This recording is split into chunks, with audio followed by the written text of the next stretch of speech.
Hey, welcome to the Art of Relationship Show. Another episode, people, and I hope everybody's doing okay.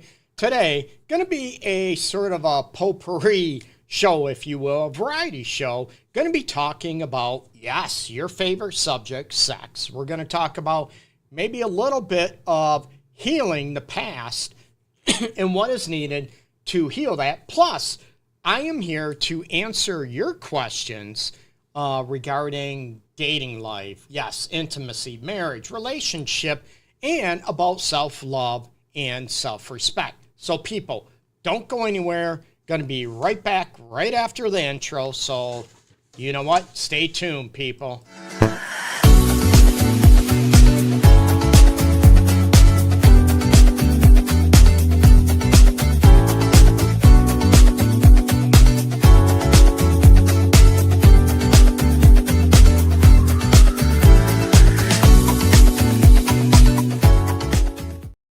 And we are back. Welcome to the Art of Relationship Show. Another episode going to be helping you heal, of course, your marriage, your relationship, your dating life, and also your intimacy life as well, okay?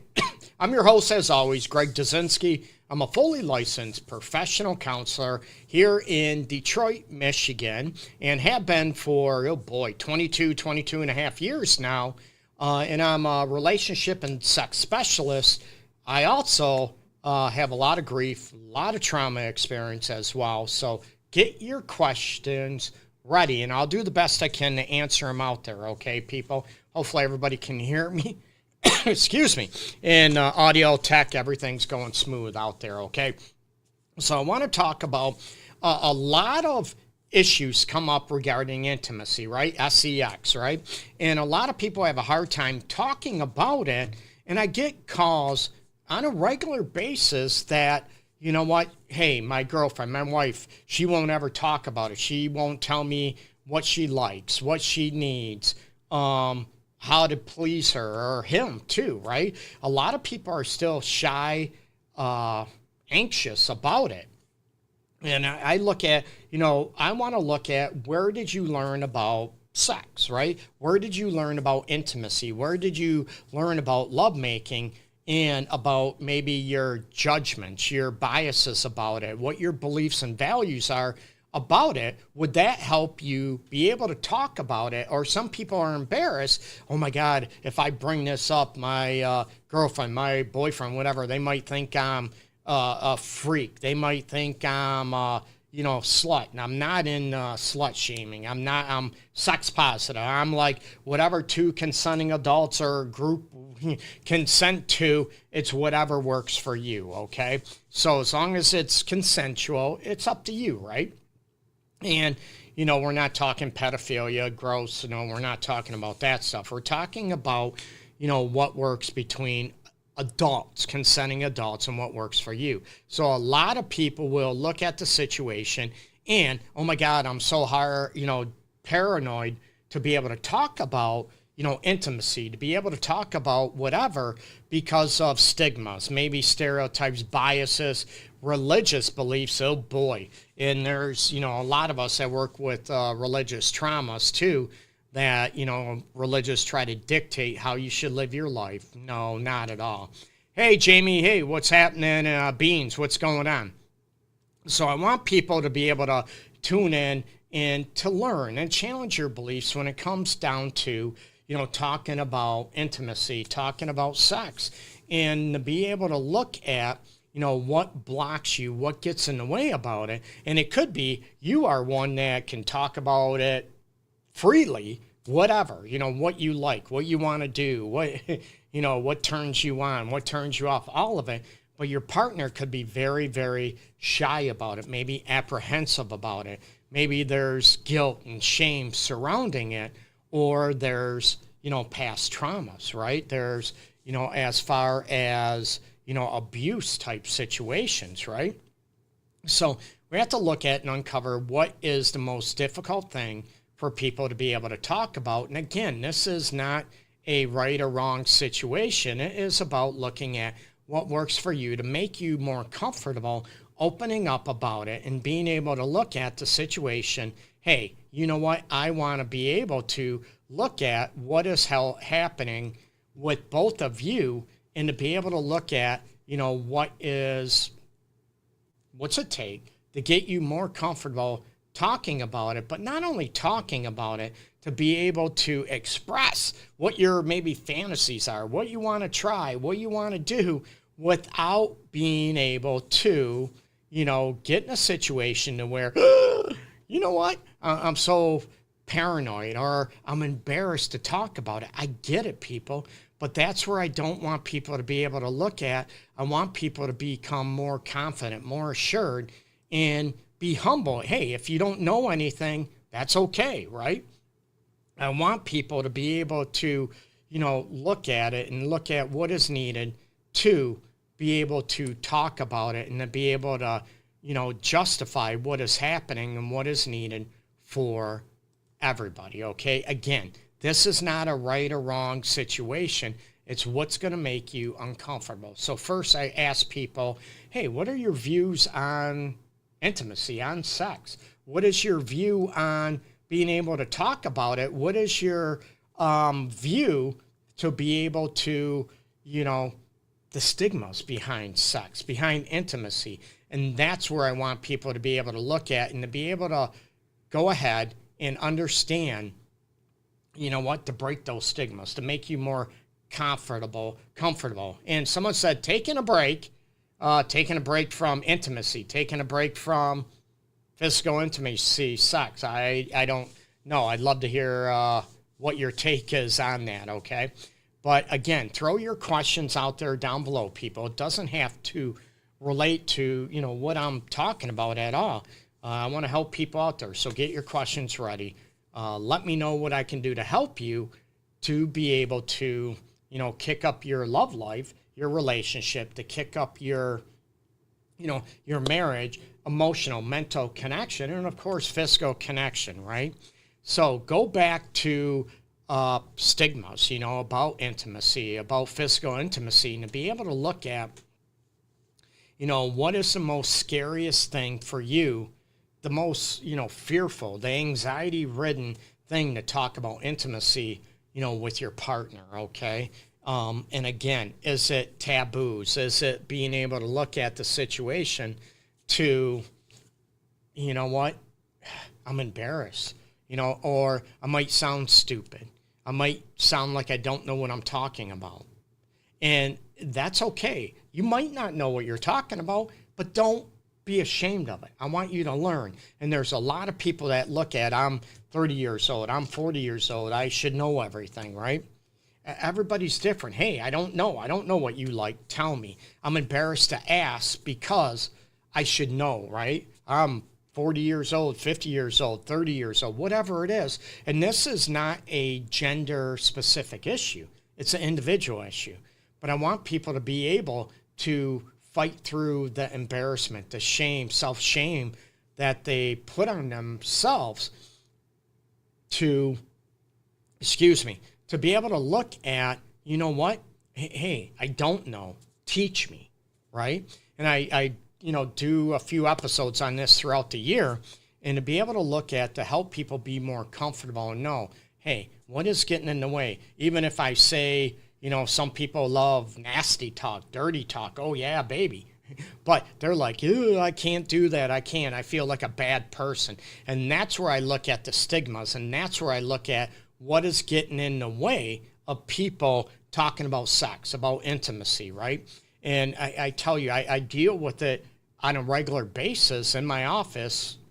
Well, I'm in my office right now, but behind me about these situations, and trying to fight through the stigmas, the false beliefs that people have around it. What even, oh, my grandma raised me and taught me never to talk about it. It makes me a bad person, makes me evil, makes me go into hell. No, it doesn't.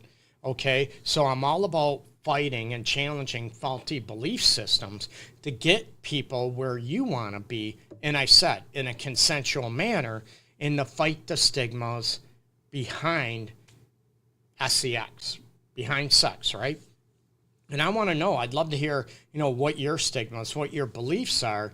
And some people are free about it. Some people are able to talk openly and honestly about it. Hey, I would love you to lick me. I'd love you to suck me. I'd love you to whatever, right? And some people are like, they're in shock and they might pass out if someone ever said that to them, or even imagining themselves even telling, what they want or what they want their partner to do. So I look at, number one, right? I talked about looking at the shame behind it, looking at your belief system, your values. Where'd you learn about intimacy, right? And, it could be emotional, mental, physical intimacy, but we're probably talking more about the physical elements of it that people have a hard time talking about it. And that's where I want to fight through. So what are those stigmas? Where did you learn this stuff? What is your biggest fear? I go after consequences. What's your worst thing that could happen to you if you told your partner, hey, I'd love you to do this, right? Or if your partner told you, I'd love you to do this, is it, fear that you don't know, you would be embarrassed, fear of not being good enough, or like I said, I should already know. But we can learn that. Number one is, do you want to learn? That's the first step, right? The second step after looking at faulty belief systems, after looking at, what your values are around intimacy, around those type of situations, okay? So that's where I want people to look at. And then we look at, number one, do you want to change those? Do you want to give yourself permission to change those, to become more comfortable talking about what you need, what you like, what you don't like, to ask your partner for certain things, to ask your partner even what they would like, and to fight through the embarrassment, to fight through those aspects, right? And then, like a lot of things, I'm huge on, guided imagery. I don't get into psychobabble talking with my clients or even here. Can I? Absolutely, right? I can talk psychobabble all over the place, but that's not me. But I talk about guided imagery, about even imagining, right? Picturing in your mind talking about this. Picturing in your mind about talking about it, right? Envision yourself openly and talking about it, and that will help you, not, if you want to say rehearse, but I like the word practice about it in your mind, even, because even in your mind, you're picturing yourself with your partner, right? Talking about, I would like this, I would like that. And then you start being, you start getting shaky, nervous. I get that, okay? But that's where I want people to understand and be able to look at what is going on. Hey, Lope, what's going on? Woohoo! Peace. But again, throw your questions out there, and, anything I can do. Okay. Hey, Lisa, what's happening? Thanks for joining in. So we have, okay, here we go. Comment. Honestly, sex was not spoken about growing up. It's a shameful topic. For me, it was too. My mom, we still have this conversation at her old age. Oh, we talked about it. No, we didn't. My sex talk growing up was, I think I was 16. I was getting ready to go to sleep, right? School next day. Greg, so help me God, if you get somebody pregnant, I'm going to come in there while you're sleeping and cut it off. That was my sex talk, right? My mom will still say today, oh, we talked about it. No, we didn't. Or I'm like, refresh my memory because I don't ever remember talking about it other than that. Or you should wait until you get married, right? Which I will never, ever promote professionally or personally. I respect people's beliefs. However, people get married, and I talked about this before, that you get married, and what happens if you're not compatible with intimacy, right? And we could look at, compatibility when it comes into frequency, when it comes into styles, likes, dislikes, those type of things. One person's view, everybody hears the derogatory terms about being vanilla, being freaky, and there's a lot of shame around it, and I want to get rid of that, okay? So we look at another one after, growing up, it's a shameful topic. That caused me to not be as open in relationships, but with the right person, it's perfect and fun and playful. Woo-hoo-hoo. Now, hopefully you are with the right person, right? Hopefully we're all with the right person. Let's be honest.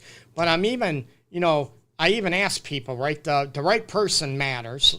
I get that. But what would it take even for you individually to be able to talk about intimacy, even with a friend? Say you're single, right? Man, I love this about intimacy, about sex. I love this. I want to try this. Are you able to be more open with friends than you are with a significant other because you feel like your friends won't judge you as much, but somebody will, okay?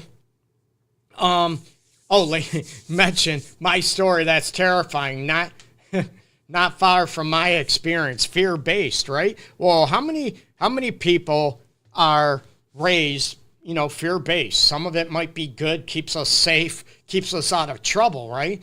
But some of it is, and I mentioned about religious trauma at the beginning, that, it's all fear-based, that it's about shame, not about teaching, not about, you're not supposed to ask questions because that makes you a bad person, makes you evil, makes you a bad boy, a bad girl, that type of situation. And that's where I want to get rid of this type of stigma out there, to be able to look at, what would make it a lot more comfortable for you to open up and talk about sex with your partner, okay?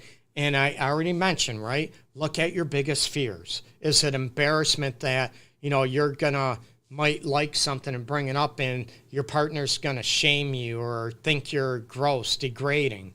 Or is it that you should already know? I want people to address their fears, even write them down so you can get them out of you and put them to rest, okay? Now, if your partner doesn't like a certain thing, that's okay, right? No, you don't like a certain thing. But don't be ashamed of it, to be able to talk about it and to be able to discuss it, okay? So that's where I would love people to get at and, fight through those stigmas. And like I said, I respect people's beliefs. I respect people's religious beliefs, even though I might disagree with them. But I want people to be able to challenge themselves and what works for them. In a committed relationship, if you love somebody, like somebody, why does it matter? Like I said, I'm all about sex positive, meaning, if people want to have a one-night stand, have a one-night stand. That might not be me personally, not my style. However, again, what I mean is I don't judge. I don't shame them for people being consenting adults. You get me? But there's a lot of people that still have that stigma. Ooh, if I talk about even sex, I'm this way, I'm that way. I want people to get rid of it. I want people to grow and mature and give themselves permission to be able to heal from all those stigmas, to be able to look at what is going on, right? And I get that. Like I mentioned at the beginning of the show, people that have been traumatized, have been, abused, raped, those type of situations. And TikTok, please don't edit me or block it. I'm a licensed professional. I don't know if they care, but there's some words that they will block, they will flag when I do the show. And I still got to get a hold of them so that doesn't happen. But certain words, they block out, okay? So those type of situations, and all of a sudden, intimacy is bad, right? Intimacy is evil, and I can't even talk about it because of that trauma. And I get that, and I understand that, and that's where I want people to understand with trauma, and this is quick. It's not solved this quick, but to realize that, sex wasn't the monster. It was the a-hole that did that to you, growing up, or, survivors of abuse and assault, those type of situation, that intimacy, sex is not the monster. The person doing that was. And you still have a right to be able to have a pleasing, fulfilling sex life, whatever that means to you, okay? So I know it sounds simplistic, and I said that. It takes a lot more work than that because it affects everything, right? Your mind, body, your soul, your sense of self, your identity. It wreaks havoc on all that.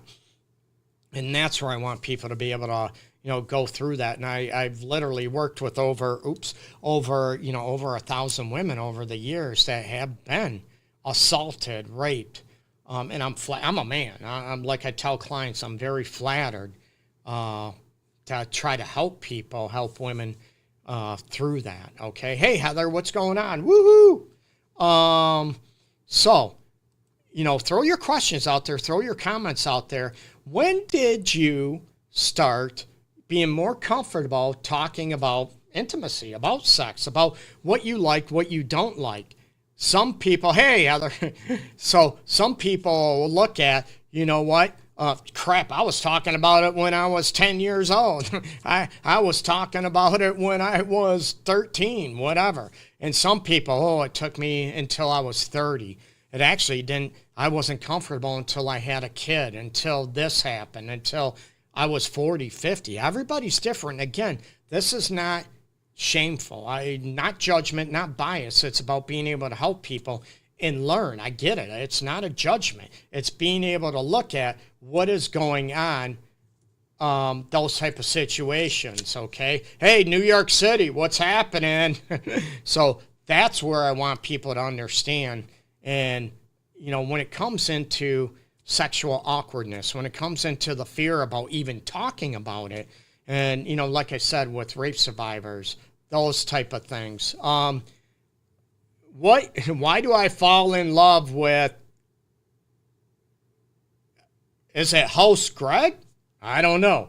Why do I fall in love with HOS Greg? I don't know if that's a typo, if it's supposed to be him. I don't know. If you could clarify or retype that, let me know, okay? And I'll try to help you out. And I tell people, why do I fall in love with? And that's where I'm able to look at those type of situations. Oh, okay. Promiscuity.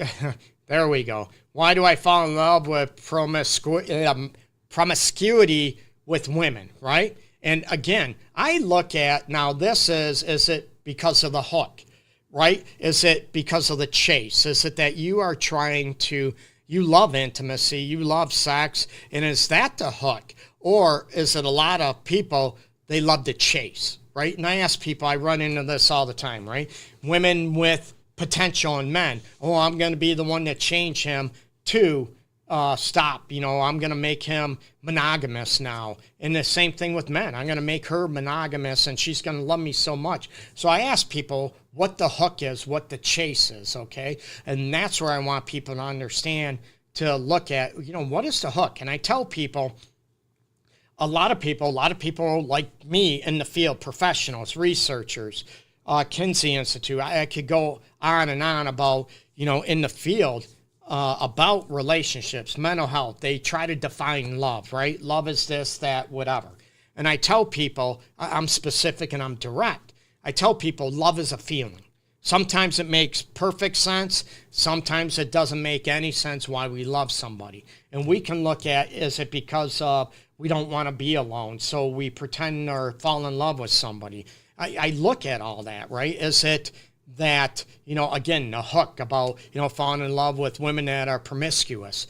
And I don't care if they are either, but if you want them to be monogamous and that's just not who they are, then you have to look at, what is causing you to fall in love with them? Is it the hook, the chase, like I said?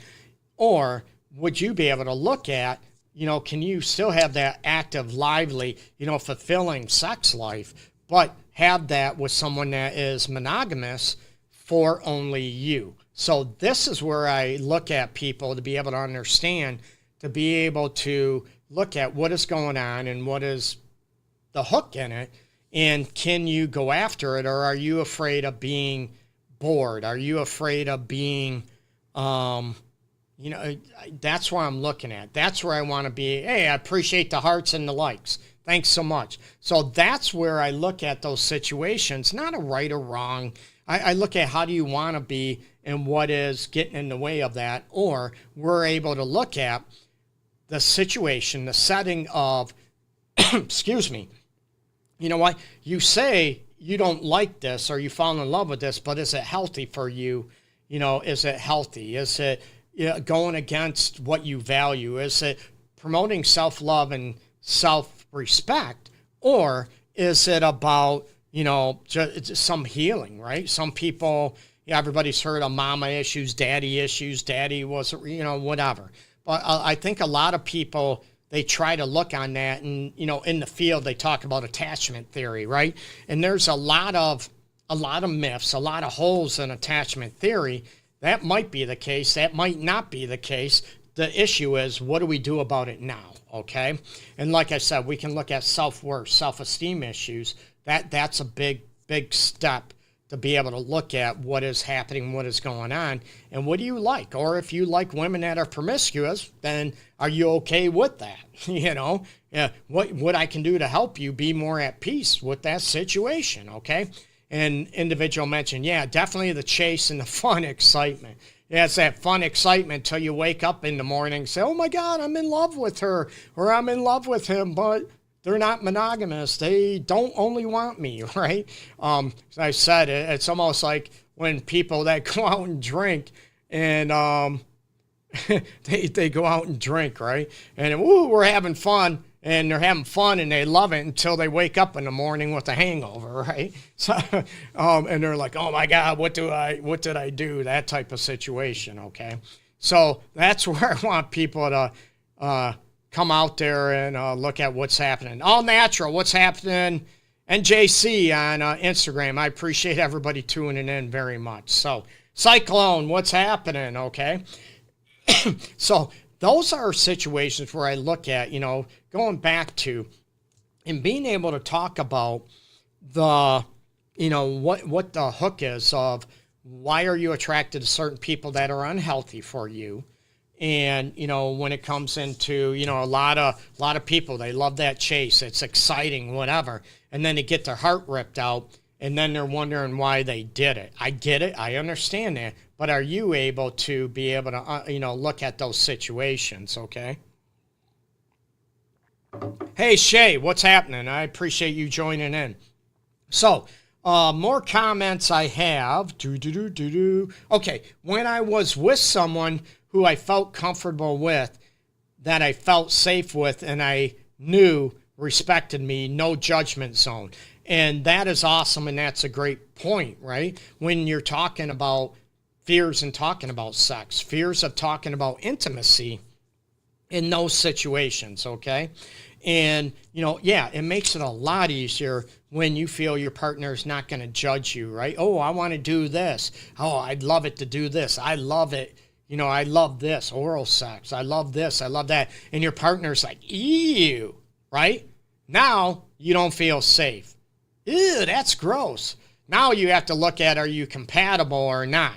Hey, I want to be able to talk about this and be open about it. So that's what hurts, Is it a compatibility issue? And what would it take to, understand that? And hey, why do you think it's gross? Why do you think it's ew? Why do you think it's those type of situations? But if that person is unwilling to grow and evolve, to become more comfortable with it, to become more understanding, and what they like, what they don't like, or trying to judge. Why do you think something's gross, or, it's not loving, or it's not ew, right?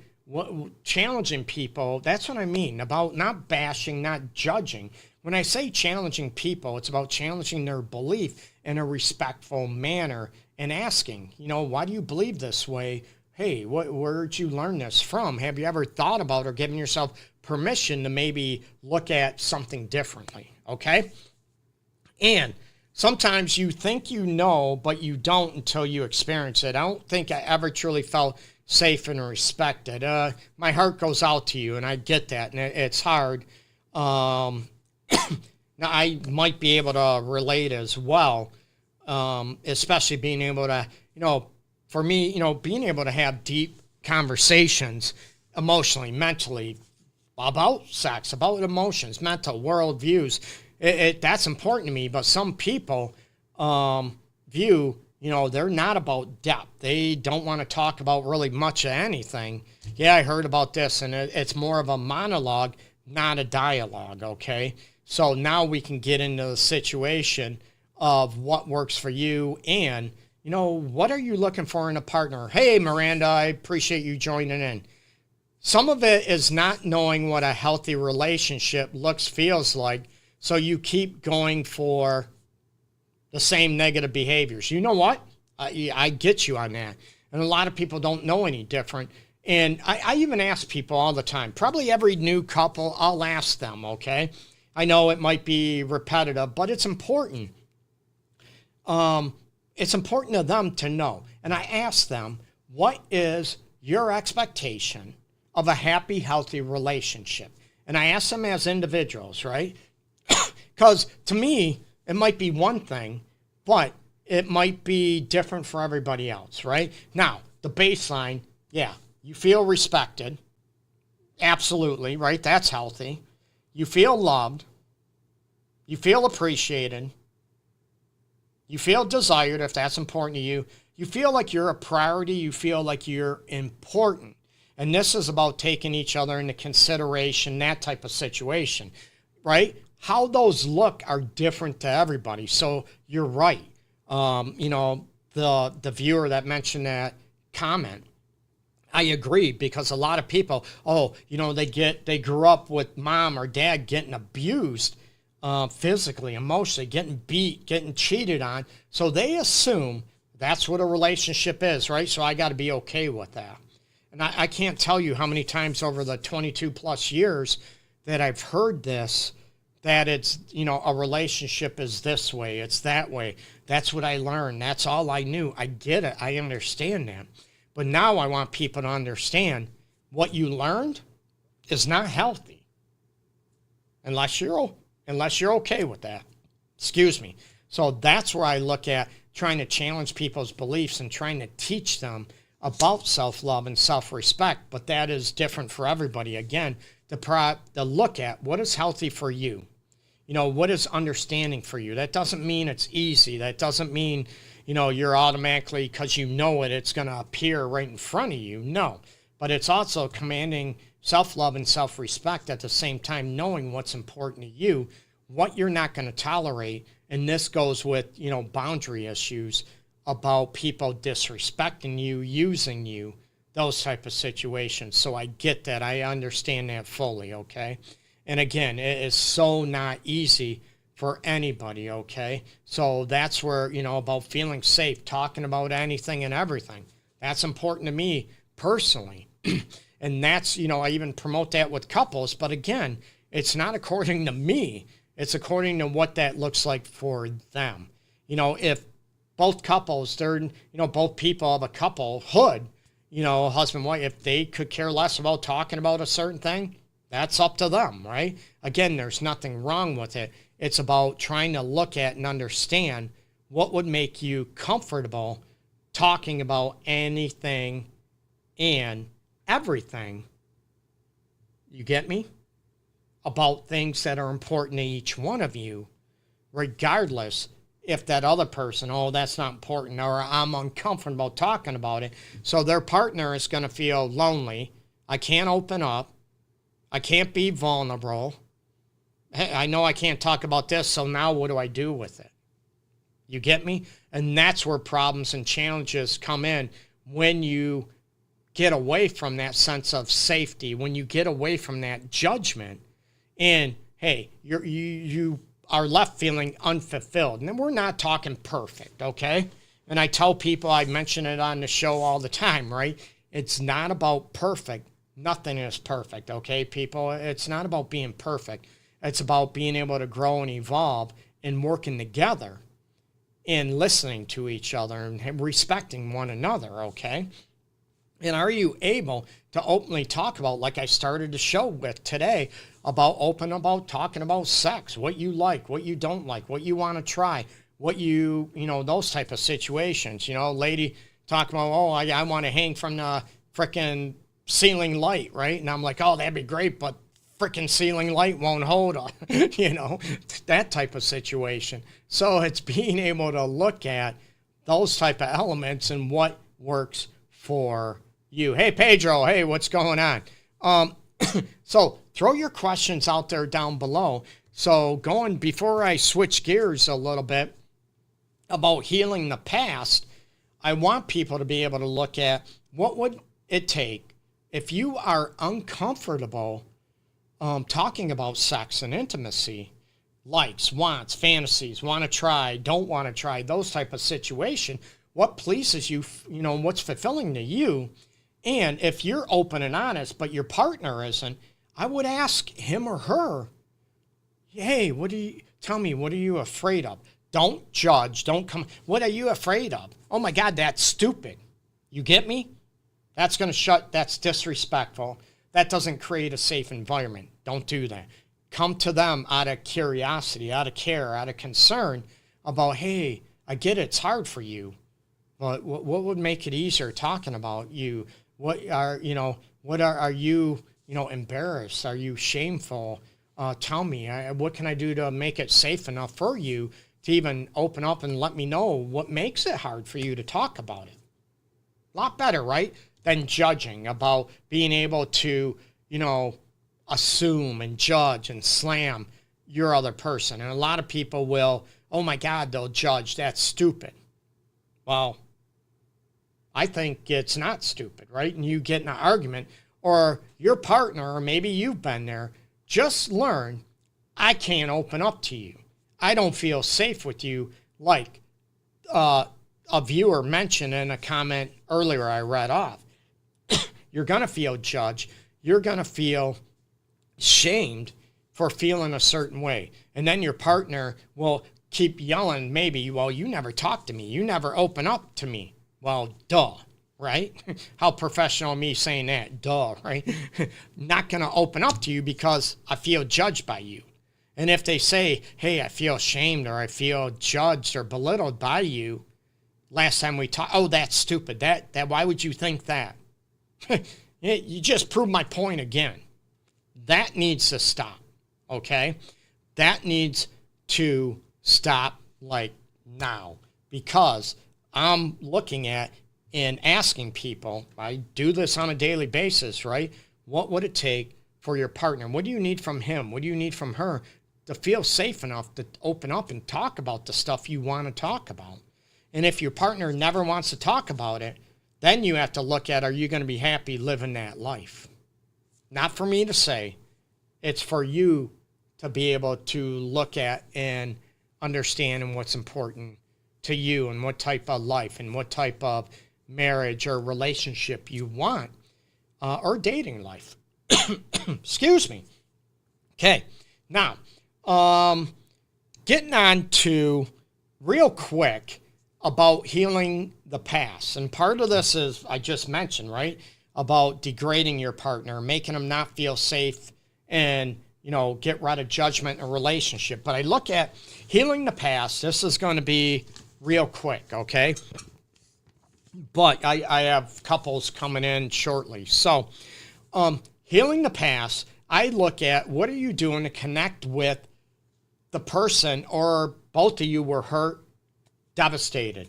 You were cut deep, degraded, belittled, cheated, whatever, okay? It's shattering. It hurts. But to heal the past, and a lot of people look at, oh, I said I'm sorry, now the next day like it never happened. Some little things, sure. But major things, you have to look at, what are you doing to show remorse, genuine remorse, not just lip service, and not just being passive-aggressive, oh, I'm sorry, and you don't mean it. It's got to be genuine. So healing past it sounds simplistic, right? You need to connect with your person's pain. And it's not just, well, you did this to me. And it goes into a tit for tat. Hey, Dave, what's going on? Long time, man. Hugs to you. I hope you're doing well out there. So, healing past, and I tell people there's got to be genuine remorse and guilt. Connecting with your partner or your partner's pain. Hey, Scuba, what's up? What's happening? I appreciate everybody tuning in. So, but that's where I want people to understand and look at what is happening. What are you doing to connect with that person's pain? Not belittling it, not excusing it. You get me? Well, you made me mad, so I did this. That doesn't show genuine remorse and guilt. You have a right to be mad. You don't have a right to disrespect, degrade, cheat. Not at all. So you need to connect with your person's pain or they need to connect with your pain. And then, let's face it, it's got to be in a way that works for the person that was hurt. Even ask them, what can I do? What do you need from me? Hey, Irvin, hey, what's happening, man? I appreciate you tuning in. And then that behavior needs to stop. Let's be real. We can be heartfelt, genuine, remorseful, connecting with the pain and all that, but then we do it again. And we do it again. But we're genuine, we're heartfelt. I'm so sorry, so remorseful. Your person or you are going to look at, you really aren't genuine. You're not really remorseful because it keeps happening again. And if it keeps happening again, do we really want to stop? Number one. Number two, if we want to, but we can't, we need help. Don't be ashamed of that.